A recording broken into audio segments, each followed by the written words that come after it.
A lot has been said about grounding. A lot has been said to serenity prayer. There are times when I have to pull that out of my back pocket.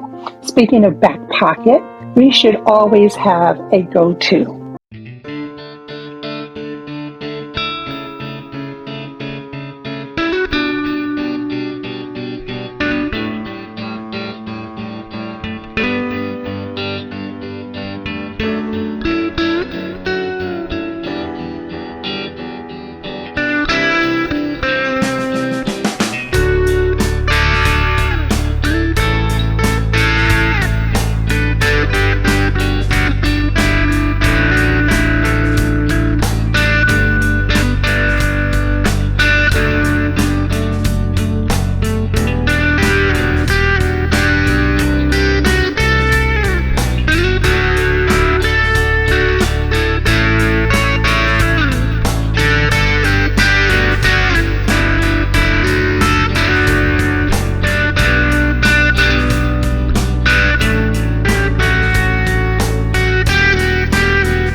Now your brain starts coming up with solutions, and then that worry starts to decrease. And anytime you have a negative feeling or emotion, number 3, try to replace it with the opposite, whatever that opposite emotion is, because our brain cannot think of more than one thing at a time. Our subconscious is still working on whatever it's working back there, but our prefrontal cortex, it's only thinking about one thing at a time. So if you've got a negative thought, replace it. Learn to replace it. And it does take practice. It does take time. And remember, what you resist will persist. One of the things that is a presupposition is that people are doing the best they can. A lot of times we just look at someone and we're just assuming that they're a bad person or that they're thieves or liars or whatever that case may be, but we don't know their past. We don't know if that mother is neglecting and not being the best mother that we think they should be. We don't know what's going on in their minds. Mindset of multiplying results. So I'm going to share these with you. Number 1, the map is not the territory. In other words, what we think is our reality is not always the real thing. Have you ever heard the saying is that every story there's 3 sides? It's the one person side, the second person side, and then the side that's the truth. And we have to understand that the map is not the territory. Number 2, people work perfectly. People are not broken. They work the best they can with the knowledge that they have. Number 3, people always make the best choice for them at any given time. You know, we talk about what's in it for me a lot. And at the end of the day, no matter what it is that you do, you are doing it for the emotional value that it gives you. even if it's something that gives you an emotional value that's not good. The reason why you're doing it is because it's all you know. If toxicity is all you know, unless there's a catalyst to get you out of it, you will remain in it. Everyone does something because of the way it makes them feel.